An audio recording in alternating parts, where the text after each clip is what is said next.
ఇదంతా కథ నడిపించేదే ఈ లక్ష్మి. ఆగో చెయ్యబట్టే నువ్వు నైటీలు వేసుకుంటావు. ఇది ఎక్కడి గోస? నైటీలు అసలు మీరు నైటీలు వేసుకోవడం నాకు అస్సలు ఇష్టం లేదే. అరే నీకు ఇష్టం లేకపోతే ఏందయ్యా? ఎవరికి ఇష్టం వచ్చింది నువ్వు ఆగే. ఏంద్రా బక్కోడా మేము నైటీలు వేసుకుంటే నా మొగనికి అభ్యంతరం లేదు. అసలు నీ బాధ ఏంద్రా? అంటే మా నైటీల మీద మా మీద పడుతుంది. నీ పిల్లల్ని చెప్పుకోవాలి, నీ మొగనికి బుద్ధి జ్ఞానం చెప్పుకోవాలి. మధ్యలో మా మీద ఎందుకు మీ ఒరు? ఈ నైటీలు వేసుకుంటే నాకు మూడు రావట్లేదే.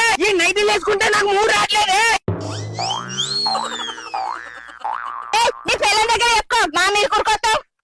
నీకే చెప్పేది. నువ్వు ఇంటికి పోరా, నేను అత్తగాని. నేను ఇంటికి పోవాలనా? నువ్వేమో ఏం చేస్తావు ఇప్పుడు? పొలానికి వెళ్ళింది. కలవద్దా చేను?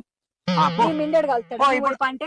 సరే నా మిండడే కానీ నువ్వు అప్పు ఎట్ట చెప్తావో పని నేను చెప్తా. ఒక్కరోజు కాదు 10 రోజులు ఎండ పెడతాను నిన్నేమనుకో. 10 రోజులు ఎండ పెడతావా? ఎండు చేపలు అయిపోతాయి ఇక నేను పోరి ఇట్లా పోతాను. ఇట్లా ఊపుకోండి ఓరి. ఈ అమ్మ పనికి పోయినా నైటీలు వేసుకున్నాడే, బయట ఎటు షాపింగ్ పోయినా నైటీలు వేసుకున్నాడే, హాస్పిటల్ పోయినా నైటీలు వేసుకున్నాడే. ఏమో పన్నా తిన్నా ఏం చేసినా కానీ ఇక నైటీలే. ఈ నైటీలు రోత పాడుగాను. నువ్వు నాడు నీ పని చెప్తా. ఇక నడు, ఎంత దూరం పోతావు నాడు. నైటి వద్దు బేబీ, చీరె ముద్దు బేబీ. చీర కట్టుకుంటే శ్రీదేవిలా ఉంటావు, నైటి వేసుకుంటే నల్ల పిల్లిలా ఉంటావు. నైటి వద్దు బేబీ, చీరె ముద్దు బేబీ. Download ShareChat.